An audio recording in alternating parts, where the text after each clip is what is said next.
all of our apps. It's simple. Let me show you how. From your home screen, find the plans and bundles icon in the lower left corner of your screen. Tap it to see your available plans and bundles. You can choose between a Prime bundle with data and talk or pick a plan from the Available Plans tab. Find the plan that's best for you.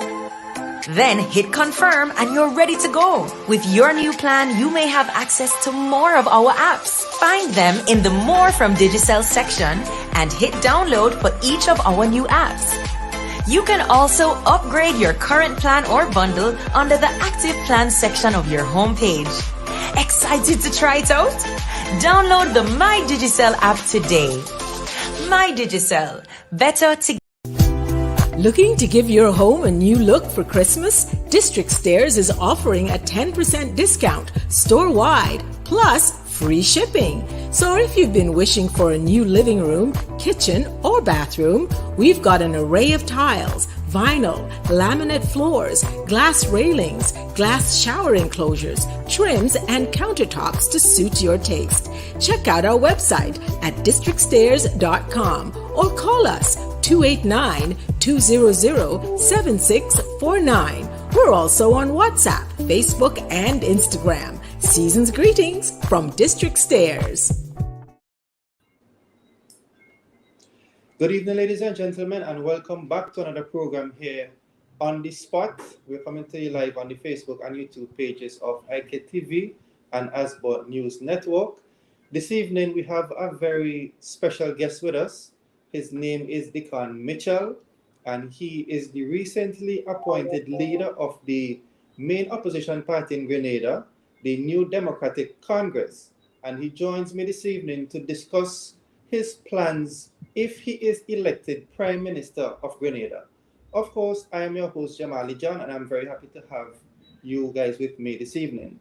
I want to especially welcome those of you who are joining us from Grenada, and of course, we are happy to have our usual guests here in St. Vincent and Grenadines. So good evening, Mr. Mitchell, and welcome to the program. Good evening. Thank you for having me. Thank you for the invitation, and a special good evening to all of your viewers online in St. Vincent, in Grenada, and worldwide. Thank you very much. Now, Mr. Mitchell, of course, back in Grenada, you will be well known, but we have a Vincentian audience and perhaps persons who are joining us from around the Caribbean region. Can you tell us a bit about yourself? For those who might not be so acquainted with you, tell us a bit about who is Deacon Mitchell, about your educational background and your work experience that has led you to this point. Certainly. Thank you. So just one correction in your introduction. I was appointed or elected the political leader of the national, not the new, National Democratic Congress on the 1st of November. So it's only 14 days into the job. How did I get to where I am today? I'm an attorney at law. I have my own law firm, Mitchell & Co., which I started in 2017. Prior to that, I was a partner at the law firm Grant, Joseph & Co. Myself and my fellow partners bought that law firm in 2006.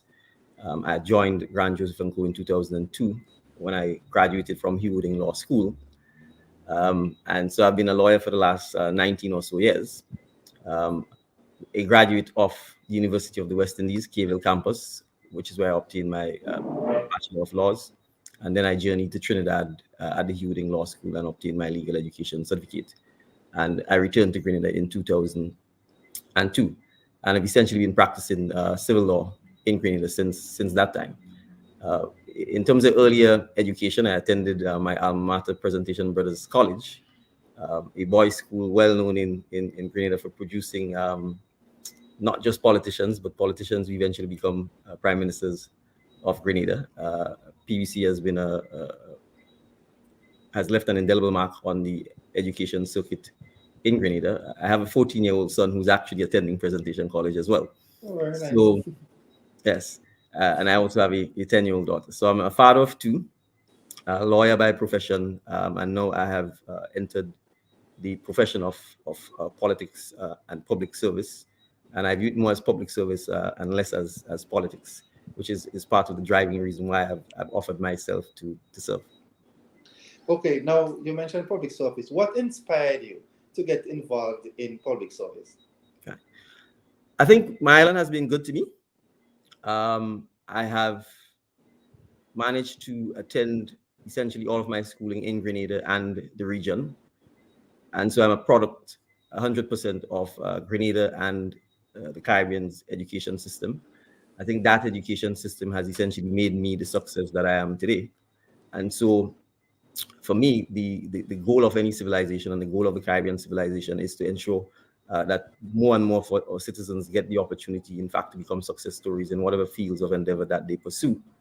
And my observation of our society is that we have not, in fact, been doing that. And as opposed to producing more and more successful Grenadians, I think we've gotten to a point of stagnation, in some cases regression, and we are producing less and less successful persons. In fact, what we have is particularly among our young population, which is quite youthful, is frustration, a sense of dread, and almost a sense of lack of hope.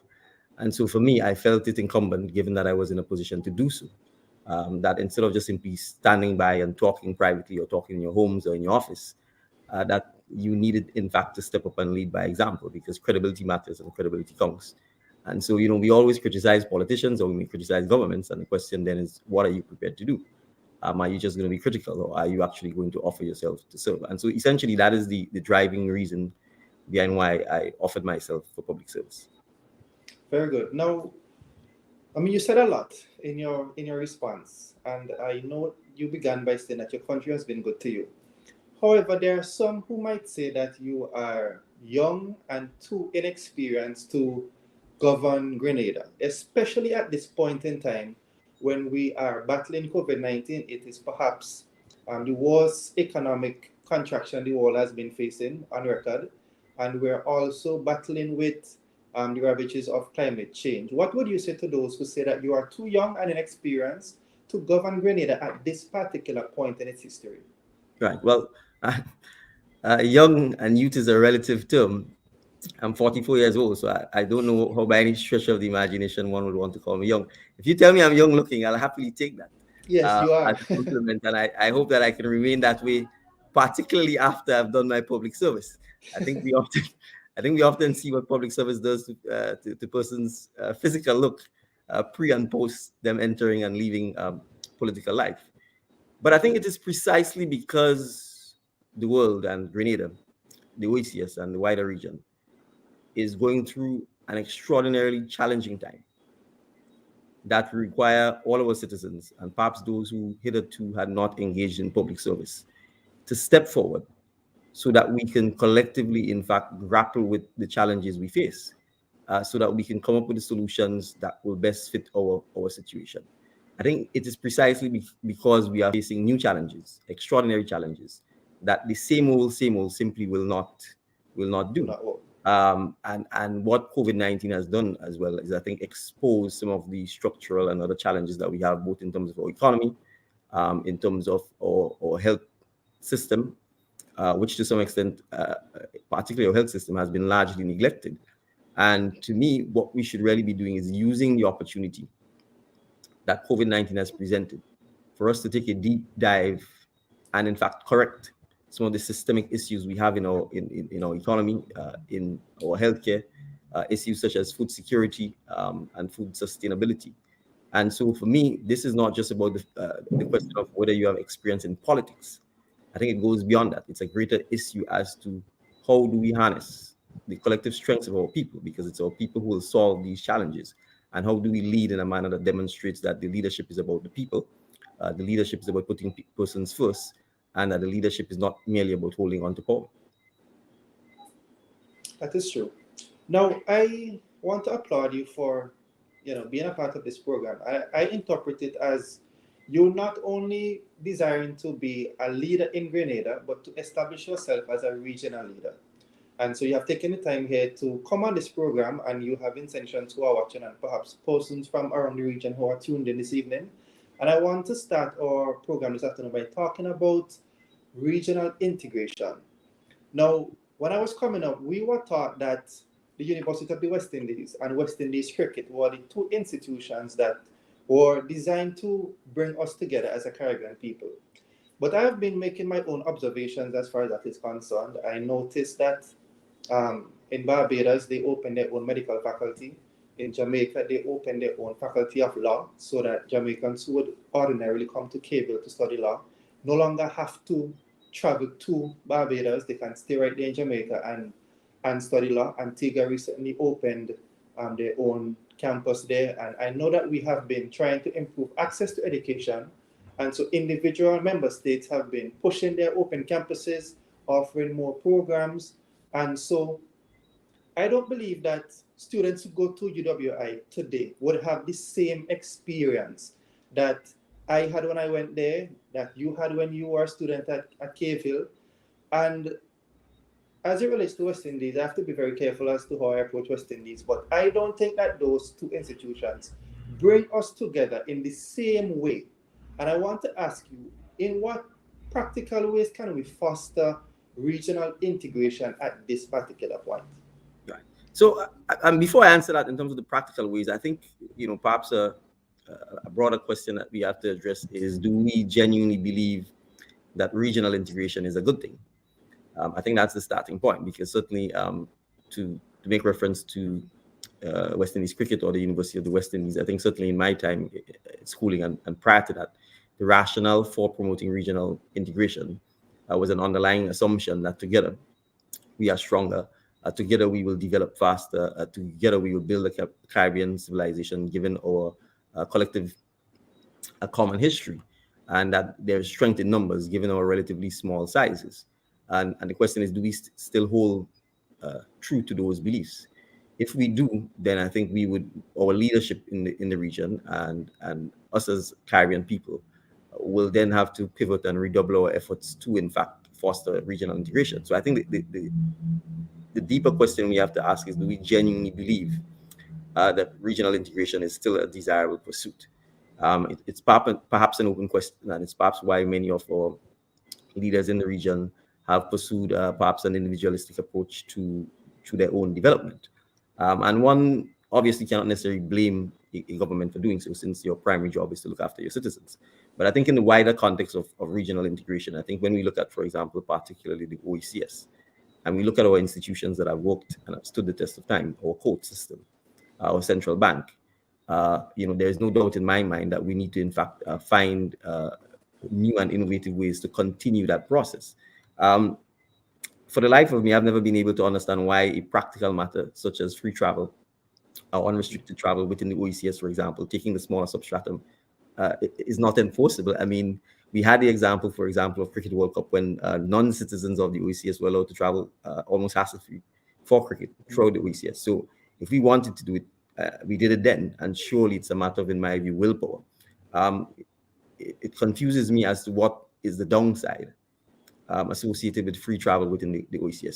So a practical thing would be a simple matter as allowing our citizens to truly act as OECS and Caribbean citizens by being permitted to travel easily throughout the region. Well, I think it's no secret that we find ourselves, in a sense, having regressed when it comes to air travel within the region. I think our foreparents would probably be quite ashamed of us, given the fact that they were able, given the challenges that they experienced coming out of colonialism, coming out of independence, to have been able to foster regional travel amongst the region. And yet we are in 2021 and we have no regional travel amongst the OECS and the wider Caribbean, for that matter. And again, it goes to whether we look internally and whether we look regionally towards solving our problems. If we take the approach that an airline must be profitable, I respectfully think that's the wrong approach. I don't think we ask ourselves whether constructing our roads is a profitable endeavor. There's some things that simply can't be reduced to a profit and loss statement or a balance sheet. So our air infrastructure within the region, for instance, the approach can be it must make a profit to make sense, because without it, essentially, you have no infrastructure that could foster the movement of people, the movement of goods, trade, economic activity, social and cultural activities, and the unification that we require as an OECS entity. And I'm speaking particularly to the OECS because I think we have the institutions in place already, I think, that can forge us to move faster and quicker towards OECS, towards easier unification within the OECS And perhaps by leading there, we will then be able to influence the wider CARICOM situation. But those are simple things that I think we can do. Certainly, given the ravages of COVID-19, for example, pulling our health industries together and taking a regional approach to it is certainly one of the areas we can look at. Let's take our social security systems, our national insurance, and so on. The funds that these individual social security systems operate. There's no reason why we can't pull these resources together regionally, and particularly when it comes to investments to sustain the funds and to get a return on some of the funds. There's no reason why we can't take a regional approach towards pooling those resources and funding. So I think there are a number of practical things that we can do if we accept that regional integration is still a desirable goal and a desirable pursuit. I, for one, certainly think it very much is. And, until we stop taking what I would call a myopic and parochial view of our collective situation, we'll continue facing the challenges we face. The climate conference in Glasgow, again, our approaches to foreign policy. There's no reason why some of those approaches can't be uniform. There may be times when we may have fundamental differences. I can appreciate that, but I think there are a lot of things that we have a common approach on, common view on, and so there's no reason why when we are advocating, we should not be advocating with one voice. And it's far cheaper and more efficient to do so. So, for instance, if we had one Minister of Foreign Affairs representing the OECS, as opposed to all of us footing the bill for him to travel, certainly, we can collectively contribute towards one person traveling, because we know he will then represent all of us. So simple things like that, because make no mistake, the cost of statehood and the trappings of statehood for all of us is quite expensive to carry and to bear. So even little issues like that, in my view, if we worked on, we will certainly save on some of the expense and cost of maintaining our foreign affairs and our embassies and so on. Okay, very good. I'm making a note of your suggestions, because I think that those suggestions are good, and I hope that coming out of this conversation, some of these things could be implemented. But you mentioned specifically the high cost of intra-regional travel, and I found that one interesting, because even as you spoke about the need to make a profit as an airline, the high cost of travel is brought on in part by high taxes imposed by regional governments, and it seems as though the calls of the citizens are falling on deaf ears. And so I'm hoping that perhaps if a voice could go forth, not just from the common citizens who are facing the challenges, but from the higher levels of leadership, perhaps some change could be made in that respect. But from your response, do you believe that the CARICOM single market and economy is meeting its objectives? I think a frank assessment of this is no. But again, because of the underlying feelings of some of the for example, the lack of regional air travel, just not having that foundation means that, in a sense, there's no way that the single market would be able to achieve some of its goals. So when people can't move simply because there's no infrastructure that permits them to move, then you're dead in the water. When there is no infrastructure that allows goods to be traded, then you're dead in the water. When we still have restrictions on and people still need work permits, and you still literally harassed at the various immigration centers when you travel throughout. If you're a cultural ambassador or an artist, or a singer or a dancer or a musician, and you put through the ringer just from moving Grenada to Trinidad or Trinidad to Grenada or Grenada to Jamaica, again, then we would not achieve our goals. There are broader issues. When we produce, a lot of the paper we produce on things like, altering our position on medical marijuana, and there is no, what I would call, across the board and uniform approach to it. Then you end up with policies that, one island is doing one thing, another island is doing another. When we don't take a regional approach to some of our common industries like banking, for instance, or insurance companies, for instance, again, it makes the harmonization of our economies far more difficult. And you see what happens, for example, when we had the BICO and the CLICO fallout. You would see the differential treatment, for instance, between the way citizens of Trinidad and Tobago were treated and the way citizens of the OECS were treated, when hundreds of millions of dollars were lost by citizens of the OECS, and we know for a fact that these funds were sent to Trinidad.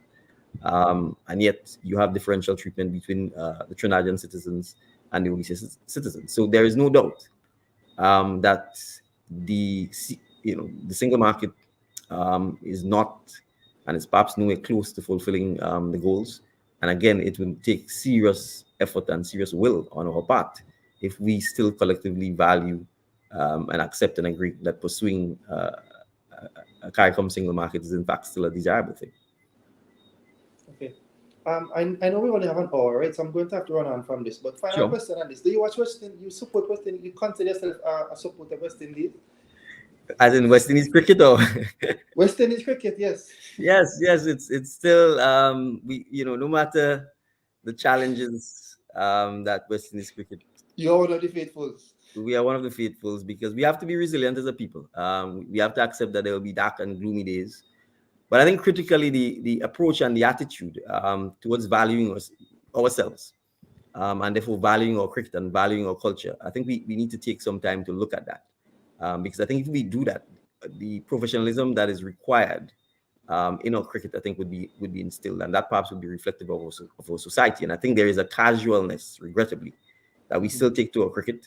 And I think that is also reflective of a casualness that we take to what I call building the Caribbean civilization, so that if we don't set goals, plan, and execute, and when the execution is not leading to the results we want, take corrective measures, then we would be in the position that we're in. And so I don't want to get gloomy, so perhaps I don't want to think about the current state of the cricket and our lack of performance at the just concluded T20 tournament. Yes. Okay, so let's talk a bit about COVID. I mean, it's one of the topical issues that are, that's affecting us right now. What are your views on mandating the COVID vaccines? Right. So this is a very complex issue. I think I've said on other media that I've appeared on that personally, I do not believe that persons should be compelled to take medication against their conscience. That's a personal view. But we also have to accept that from a context of governance and governing, that the primary job of a government is in fact to preserve the welfare of the state. And so when one is dealing with a pandemic, there are times when difficult decisions are going to have to be made. And I think in this construct, we have two issues that we need to grapple with. Our own internal arrangements and the fact that we are part of a wider global world and a wider global economy. And so to a large extent, the horse has already bolted. And we will have to react as a population and as a government, whether or not we like it, to the fact that a lot of the mandates are going to be set by external powers that we have little or no control over, and not just governments, whether it's airlines, cruise lines. We obviously are heavily dependent on tourism. And so we have already found ourselves where, to some extent, the mandates have already been set by other persons. Now, I think regrettably, it may be that perhaps we in the region did not think that we were going to get vaccines that quickly. Once the vaccines began rolling out in the first quarter, the latter part of the first quarter of 2021. And so the time that was required to treat with the challenges that our population and the view of our population in terms of whether or not they wish to be vaccinated, I think we've not really spent time dealing with that. And so the effect is we have high rates of hesitancy. In some cases, it goes beyond hesitancy, where persons are just not going to get vaccinated. And I think as governments, we have to accept that because we live in a democracy. And if we did not spend the time educating or addressing the concerns of our citizens as to whether or not they wish to be vaccinated, and they have clearly signaled, despite the availability of vaccines, that they do not wish to be vaccinated, then I think that is democracy, whether or not we like it. And I don't know that as much as you can set legislative mandates, we are dealing with adults, not children, to a large extent, and it will be very difficult to implement. Now, what it has led to as well is obviously some divisions within our society, because you have anti-vaxxers, you have vaxxers. I think persons who don't wish to be vaccinated feel as if they're being punished because obviously they are finding themselves marginalized from employment, marginalized from some social activities. And it's something we have to grapple with, in my view, in an open way, by engaging in what I would call relentless dialogue as to how we move beyond a vaccination debate. Because I think we have to accept that COVID is not going to go away. And the question should really be, how do we protect ourselves as a society? How do we build a resilient bodies? How do we take care of our health? How do we ensure that as much as possible we can maintain protocols that are not draconian and do not take away our civil liberties, but allow us to get on with life, and crucially at the same time invest in our health infrastructure so that we can treat with any potential spikes or outbreaks that will come, not just perhaps for this COVID-19, but for other pandemics in the future. Okay. Now, you have been critical of the government's state of emergency Yes. lockdown. If you were in the position, if you were the Prime Minister of Grenada, what measures would you put in place to deal with the COVID pandemic, especially in light of the vaccine hesitancy that we are observing in some member states? All right. So my criticism, just so that we are accurate, my criticism relates to the government of Grenada's last extension of the state of emergency, which is essentially extended it to May of 2022. And my view is that a state of emergency and the focus here is on emergency no longer exists. COVID-19 has been around for over 18 months. We know what the challenges are, and really we should be getting our society to adapt and to improve and to live our lives with COVID-19 rather than having us in a perpetual state of emergency. So certainly I do not think the state of emergency is warranted. Our constitution is flexible enough that if in fact the Governor General needed to declare a state of emergency for a short period of time, a 7 or a 21 days period, for example, the constitution permits that. So having what I call these rolling states of emergency, where you go from 6 months to 6 months to 6 months, is dangerous, because a state of emergency allows the state and government to severely curtail all of your constitutional freedoms, all of your constitutional rights.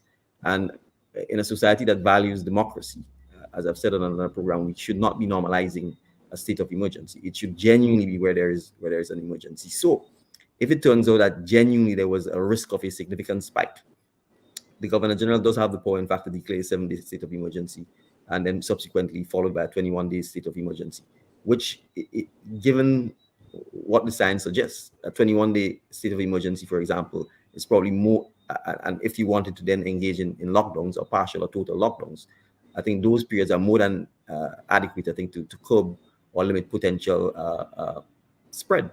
So I don't think it's necessary or required to have an ongoing state of emergency to address any potential spikes, because the Constitution is flexible enough to address that. But I think also it is crucial for us to be vigilant. So, for example, we've resumed cruise tourism in Grenada. We know that Christmas is coming up. I think it's incumbent on us, both the National Democratic Congress, the government, employers, federation, labor movements, all responsible, all of our citizens, to be vigilant. Because obviously, once the society is reopening, you must recognize that the threat comes to a large extent from outside.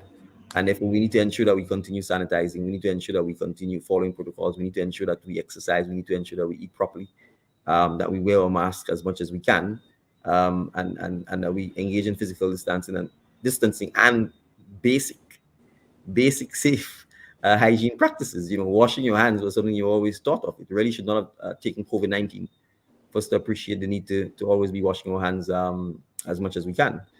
So I think it's important for us to appreciate that what we should be doing is normalizing the resumption of our lives and encouraging the resumption and resuscitations of our livelihoods, bearing in mind that we do not have a 2020 vision, and therefore we do not know how or when COVID-19 may or may not disappear, if it ever does. And in those circumstances, I think the focus should really be on, across the board, ensuring that we are healthy, ensuring that we exercise, ensuring that we sleep right, and we minimize the mental stress, the anxiety that comes from dealing with COVID-19.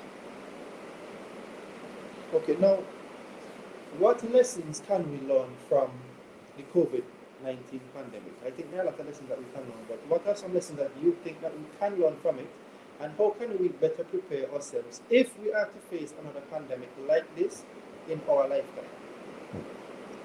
So I think there are a couple of lessons. I think one, we need to ensure that in fact we invest in the services that a state is expected to provide to its citizens. So we need to ensure that we, in fact, invest in our healthcare system. Because if we don't do so, we are going to find ourselves in the future facing more of these potential outbreaks, potential pandemics, because international travel is not going to stop. People are going to continue traveling. The cruise ships are getting larger and larger. The airplanes are getting larger and larger. And so international travel is going to be with us. And we need to recognize, therefore, that there are always risk posed to small, vulnerable states from international travel. And therefore, it's absolutely incumbent on us to ensure that our health systems can, in fact, meet any threats in the future that we may encounter. And that requires investing in it. But it also means educating our population to understand that we can't take our health for granted. The Caribbean has severe chronic lifestyle diseases that we need to address. Yes. I mean, severe. To some extent, I think places like Grenada, Barbados, Jamaica, we amputation capitals of the world. You know, there are high rates of amputations because of diabetes and so on.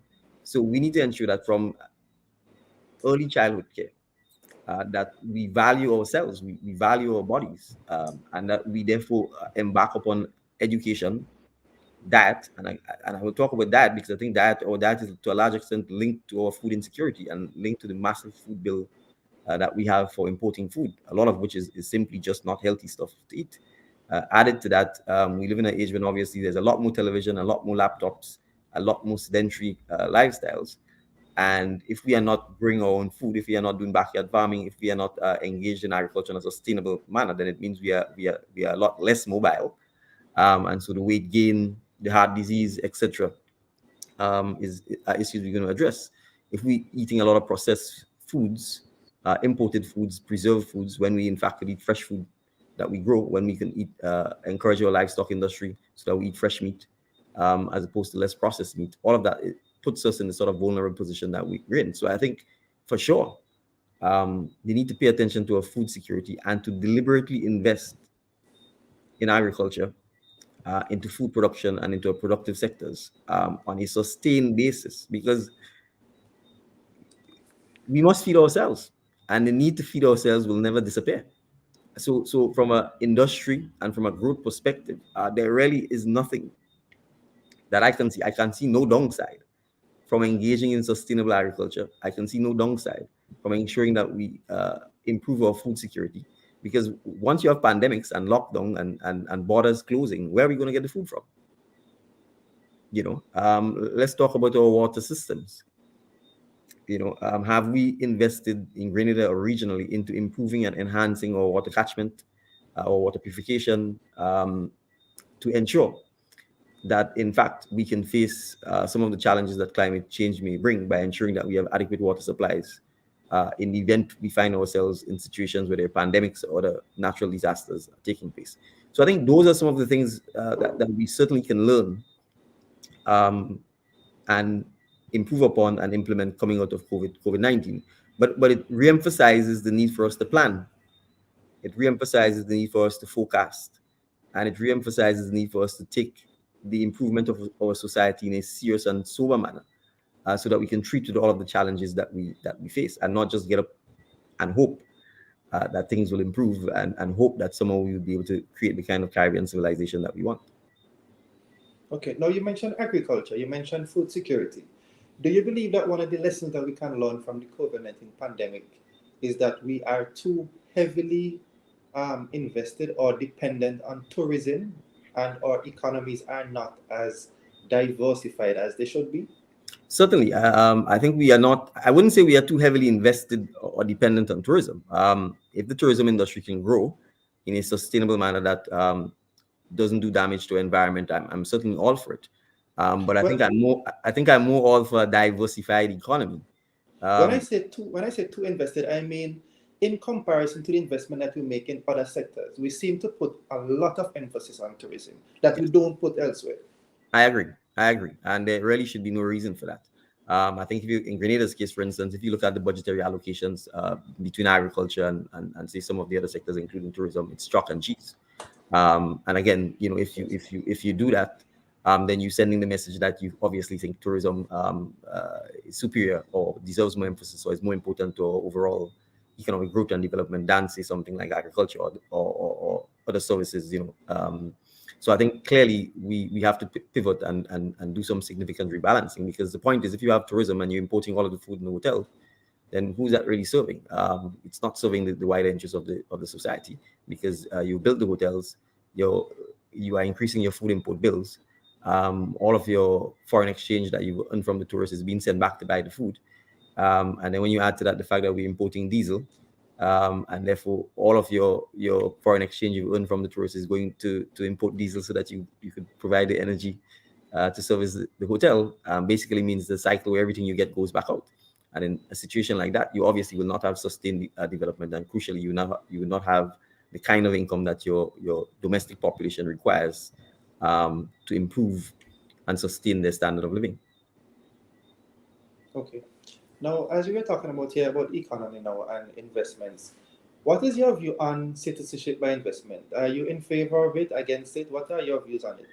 Right. So, full disclosure, I'm in fact a partner in a company that acts as a local agent for the Citizenship by Investment program in Grenada.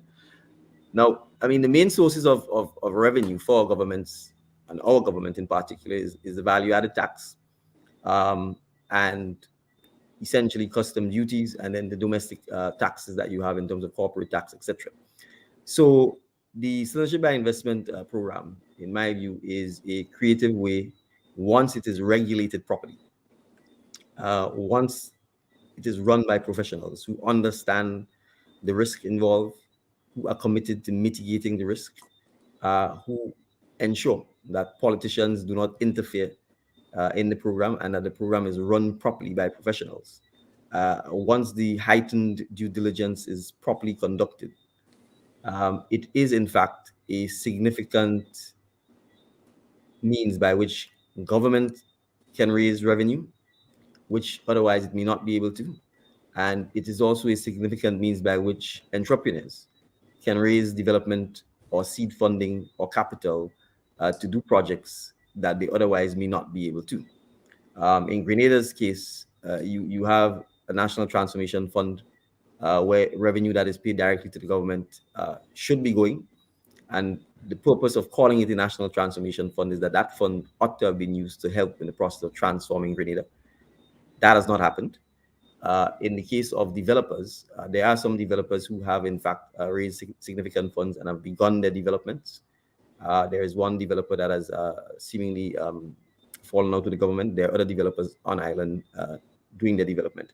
But I want to say this because the CBI program and the developments have been, again, in my view, unfortunately, heavily focused on tourism.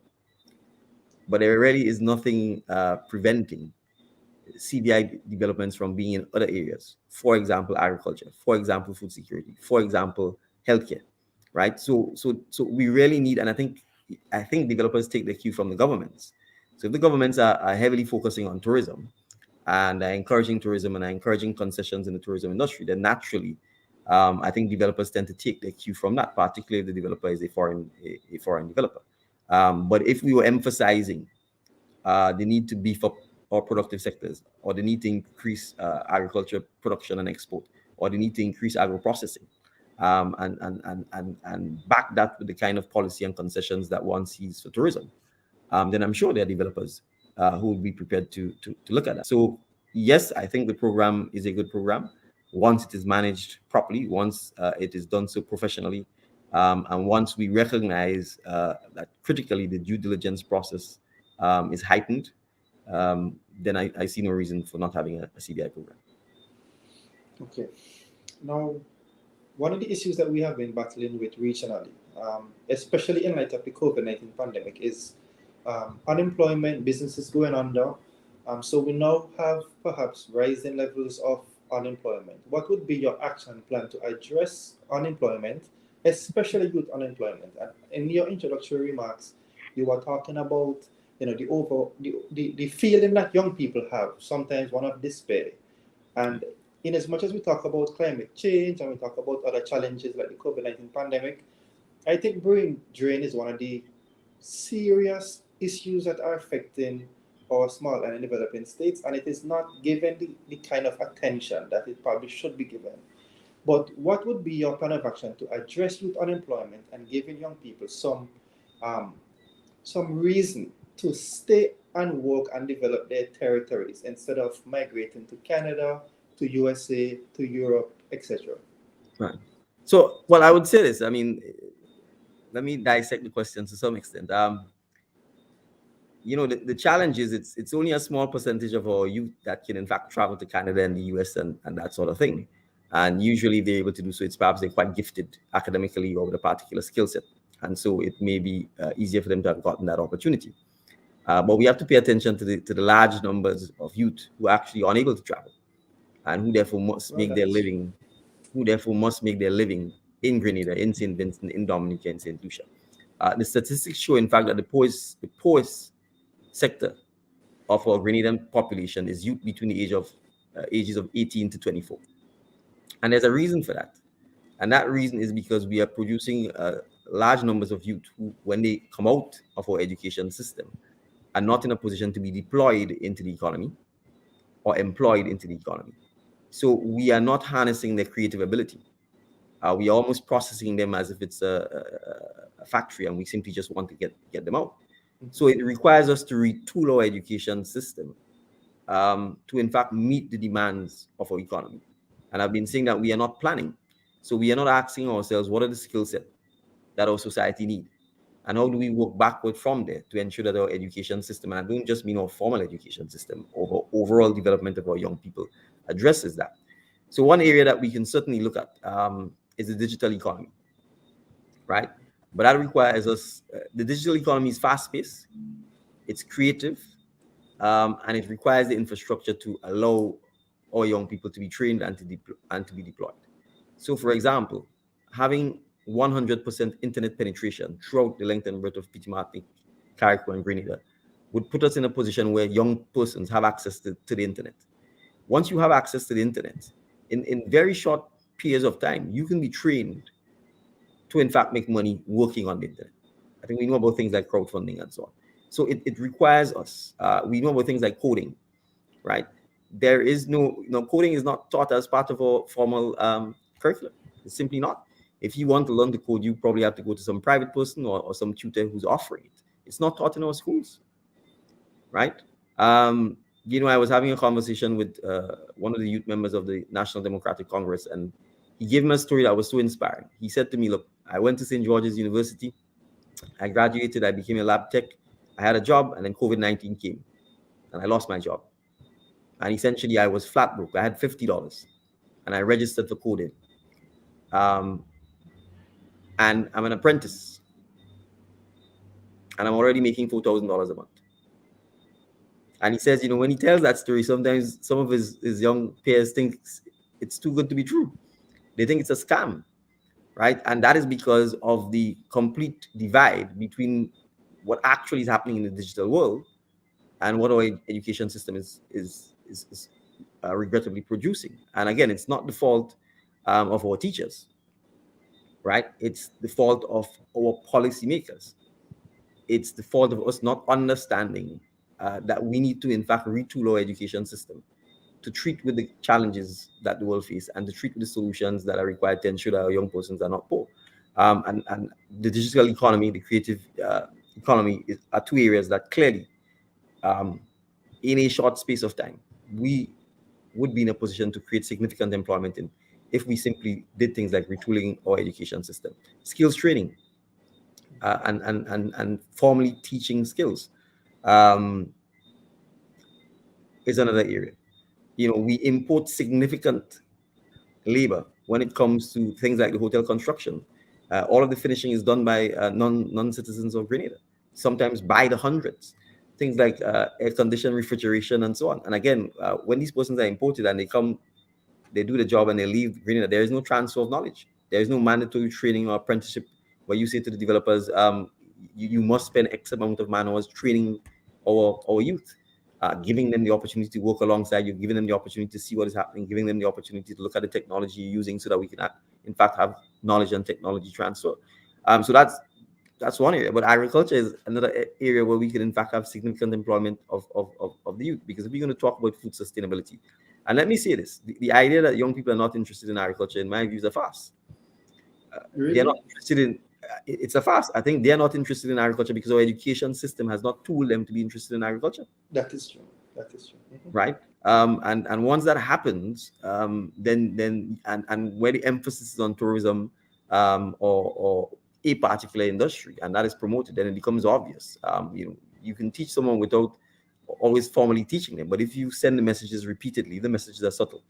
That tourism is everybody's business. That is always tourism. It's always tourism. Then you are sending the message indirectly that that is where you need to go. But even so, we are still missing the boat oftentimes in the tourism sector, because a lot of the high-paying, high-earning jobs are not held by our citizens. Chefs, for example, to a large extent, a lot of our hotels are still importing their chefs. And after being in the tourism business for 30 or 40 years, you can't tell me then that we should not be deliberate in saying we have 50, 10, 5 hotels on island. Each of them would need a head chef, and therefore we can deliberately train our citizens to take these positions, and literally pick a year and say by 2025, we want to ensure that all of our hotels are headed by local chefs, and develop the plans and the education, even if it means sending them overseas to come back to do so. So I give these examples because I go back to the lack of planning and the lack of deliberateness in terms of how we approach our economic development. Okay. Well, I had a question on education, but you answered that question already, so you don't need to go back there. But as an attorney of nearly 20 years, what legislative changes or legal reforms, if any, would be most pressing on a National Democratic Congress agenda? Well, you can make me talk for 2 hours on that. But I think there are a couple of key things we need to do, I think, to what I call correct our civilization and make sure we're on the right path. I certainly would be pushing for a fixed date for elections. The idea that the whole of the office of Prime Minister should be the one selecting the date of elections, in my view, is something that really belongs in the dustbin. I think it obviously gives the incumbent, whoever that incumbent is, a marked and decided advantage, and I think that's unfair in a truly democratic society. So I think a set date where everyone knows the date of election is something that legislatively I would be pushing for. Two, legislatively, I would be pushing for term limits, particularly in the office of the Prime Minister, because our current construct, to a large extent, leads to sometimes what I call the dictatorship of the office of the Prime Minister, because to a large extent, all of the power is concentrated in that office. And I think we know what happens when someone holds on to power for too long. And so certainly I would be pushing for term limits. I would say the topic of the day is republicanism, and the need to, in a sense, move along and have our own head of state. I will tell you this, and it may not necessarily be a legislative agenda, because this is something that the citizens of Grenada would have to dialogue and discuss about. But for me, I really don't see the point of having a ceremonial head of state. As I've said, the trappings of statehood is expensive. Power comes from the people, and to me, if the people elect a leader, that should really be our leader. So having on top of that, another ceremonial head of state, to me, is an expensive and inefficient system, and I really don't see the utility in it. But obviously, that sort of discussion requires extensive dialogue, extensive discussion with the citizens, and ultimately, the citizens may, in fact, still want a ceremonial head of state, given our the context, or colonial context, and our historical context. Because you notice in the Caribbean, although we've moved to republicanism, in each case, we've maintained a ceremonial head of state. Okay. We have just about 8 minutes left. I want to talk a bit about climate change. In my view, every climate change conference seems to be a repetition of the preceding one. What are your views and representations that were made by our small and development states in the recently concluded summit? And what leadership would you provide on this issue? How can we, among our own selves, mitigate the effects of climate change? Well, first, let me commend, I think, the Caribbean leaders who spoke at the conference. No doubt, the Honorable Mia Motley was a standout, as she tends to be in almost any conference. And so I think certainly the speeches were on point. I think they truly reflected the risk um, faced by small island developing states, and not futuristic risk, but risks which are already manifesting themselves. The challenge, I think, with a lot of, and again, we all had individual presentations, and again, we go back to perhaps the conversation that we had earlier about the need for regional integration, so that we could perhaps get more of these conferences. I think the challenge from a lot of the conferences, which tend to be sometimes talk shops, as you said, and tend to be repetitive, is that it seems that economic development, short-sighted economic development, drives everything. And so the fact that you could not have agreement on saying the use of coal will stop, but merely that it will be used less, is an indication of that. The fact that we could not get agreement on the 1.5 degree limit is also a reflection of that. And regrettably, it's short-sighted, because I always make the point, I think the earth will be fine. It's the human beings who will not be fine. It's the human beings who are living in low-lying areas. It's the human beings who will be experiencing more severe droughts, or more unpredictable weather patterns, or more severe hurricanes. We are the ones who will not be fine.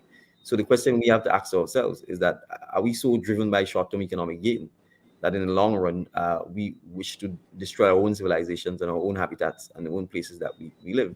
So for me, I think from a Grenada perspective, we have to start at home, and we have to engage in practices that are far more sustainable and far more environment friendly. Just from our garbage disposal, for instance, you sometimes go to our beaches and it's shameful, the amount of garbage that we leave, the amount of plastic that gets into the ocean. And I guess sometimes these things start with generations, and so it may be that the focus has to be on the younger generation, the education, because you'd recognize that it's really the younger generation that is leading the charge on climate change, and they need to engage in sustainable behavioral patterns when it comes to the environment. So I think certainly from Grenada's perspective, we need to double down and reinforce that, and ensure that the next generation and the generation after that, recognizes the need to engage in sustainable behavior patterns that can sustain the earth and the environment. So garbage disposal is one of the issues that we need education on, and we need to treat with. Moving in a very targeted way to more and more renewable energy, as opposed to burning hydrocarbons, is something that certainly we can look at. And these are things that we can start looking at almost immediately, because certainly the technology for solar panels and so on are changing rapidly. We see that throughout the world. And so we need to take deliberate policy decisions that encourages and enhances the use of renewable energy, and educate our population on the use of renewable energy. Just the way in which we waste a lot of things is some of the issues that we need to look at as well, because a lot of the wastage ultimately has an impact on the environment, or water use or electricity use. Those are issues we need to address. Preserving our forests, in some instances replanting them, are some of the issues we need to address, because in Grenada's case, Hurricane Ivan destroyed almost completely our rainforest, which would have been replanted after Hurricane Janet in 1955. And there's been no, in my view, widespread enough sustained replanting of the forest to ensure that we protect our watersheds, to minimize landslides and those kinds of things. So locally, we certainly intend to look at those issues. Regionally, I think we will continue with our colleagues in the region to advocate on behalf of small island states to ensure that, in fact, we don't end up with the wrong end of the stick. Okay, now you just mentioned a lot about protecting our environment as one of the things that we need to be more proactive about. Yes.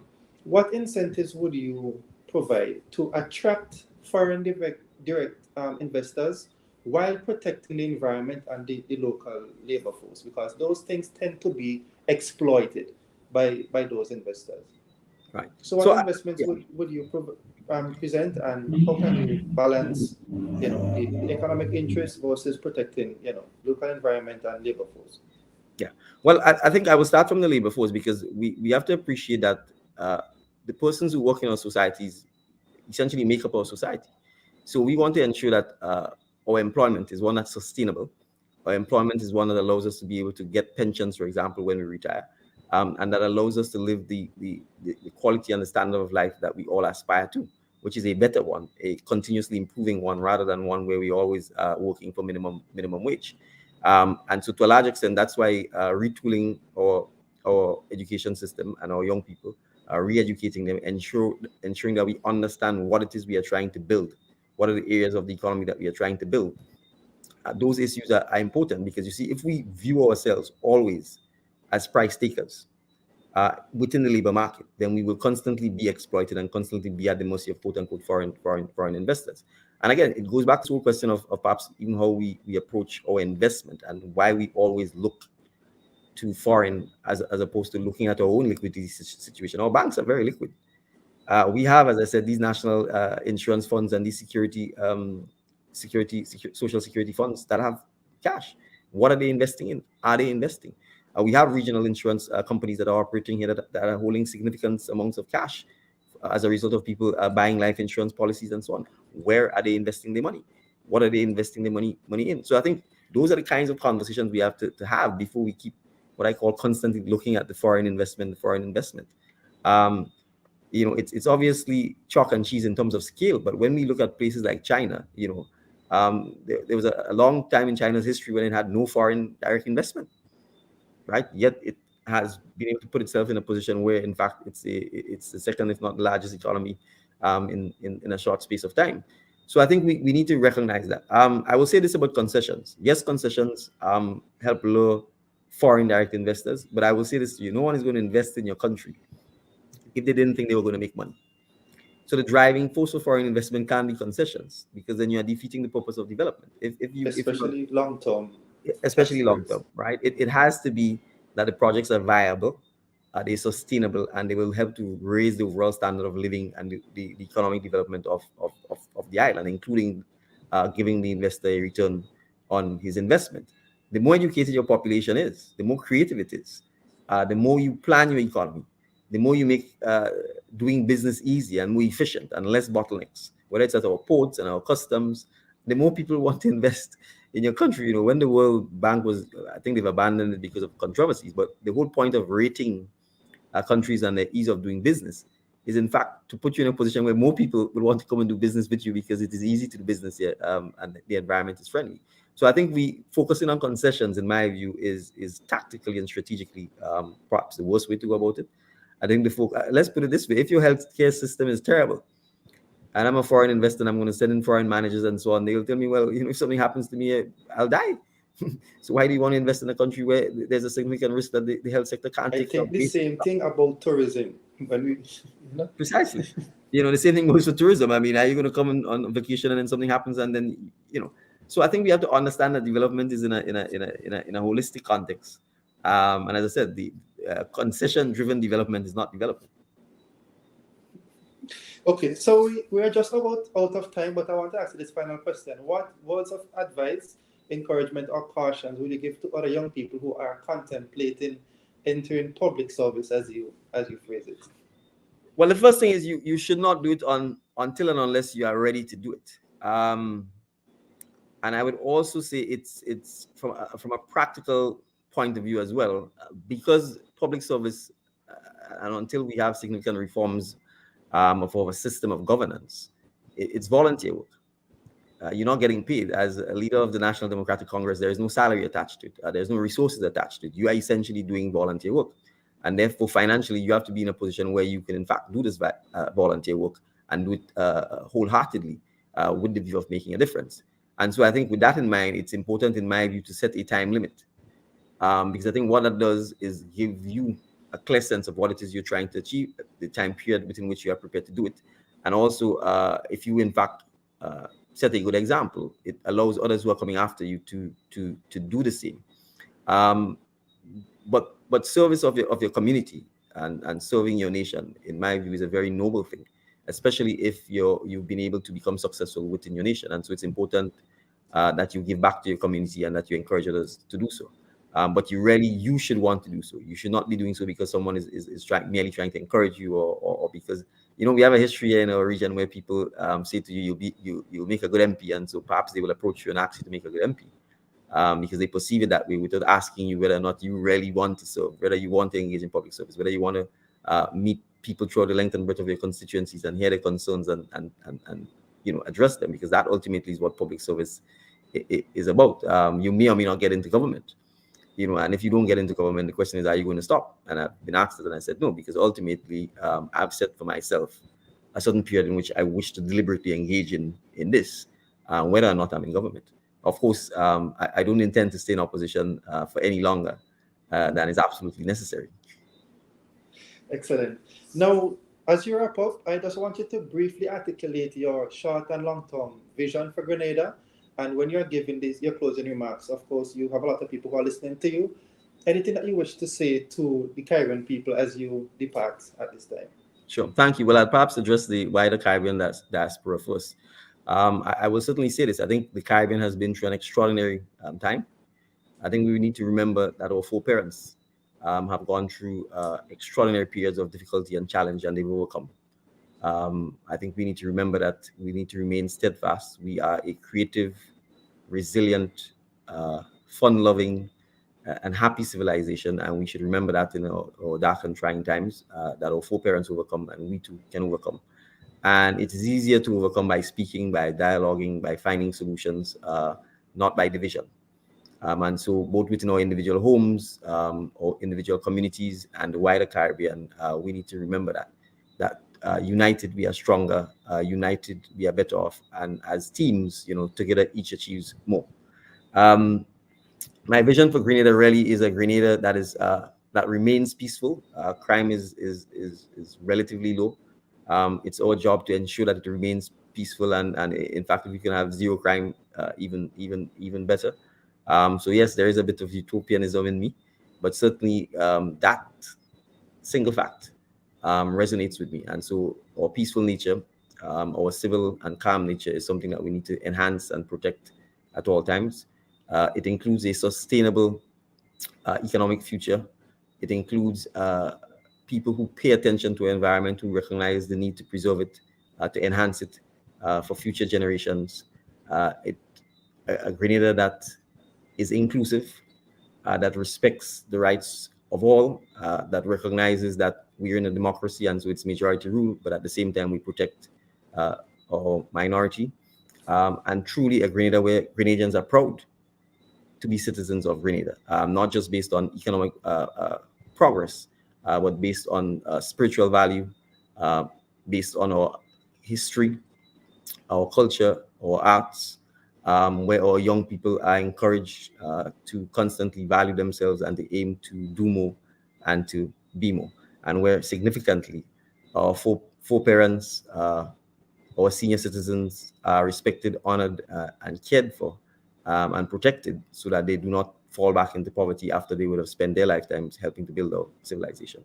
And so by extension, that is my vision for the wider Caribbean as well.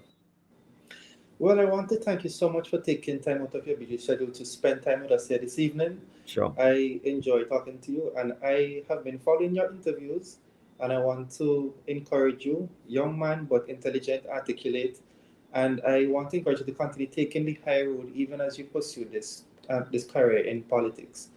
And I want to wish you and your team the best. I have no doubt that as a result of your contribution, whether in government or otherwise, that you would make Grenada a better place for all the citizens there and even the wider Caribbean region. Thank you so much, Mr. Michel, and I wish you all the best. All right, it's my pleasure, and thank you for having me. It was an enjoyable show. Thanks.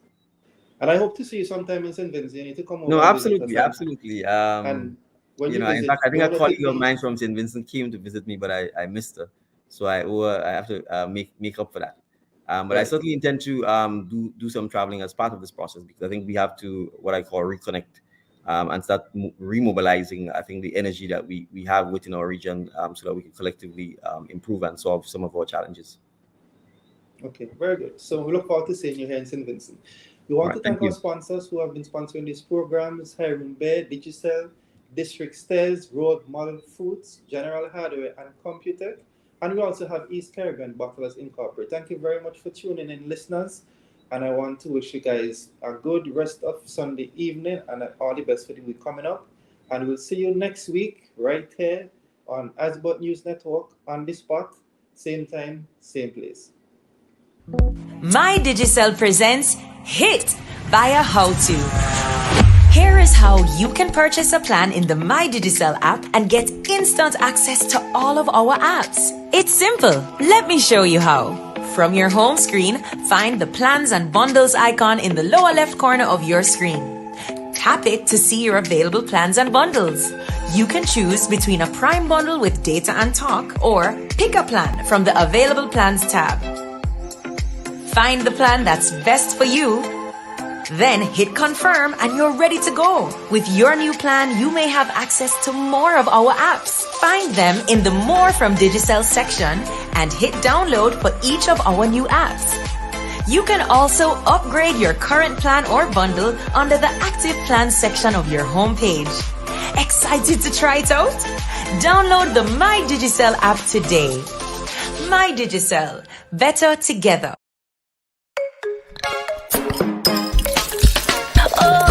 Live for free, drink for free, drive for free, talk for free with Hyrule. You can win it all. That's right. Free beer, free rent, free utilities, groceries, and fuel. Check the bar for your 3 for 10. Look under your crown and win. Everything is rent, free. Utilities, groceries, fuel. You can win it all. Yeah. Enjoy Ice Cold Hyrule 3 for 10 and check under the crown for the Live Up stamp and win a $200 cash voucher instantly. Hyrule. You can win. Everything is free. There's over $100,000 in prizes to be won. Rise up S3G and win with Hyrule. Terms and conditions apply. Promotion. Looking to give your home a new look for Christmas? District Stairs is offering a 10% discount store-wide, plus free shipping. So if you've been wishing for a new living room, kitchen, or bathroom, we've got an array of tiles, vinyl, laminate floors, glass railings, glass shower enclosures, trims, and countertops to suit your taste. Check out our website at districtstairs.com or call us 289-200-7649. We're also on WhatsApp, Facebook, and Instagram. Season's greetings from District Stairs.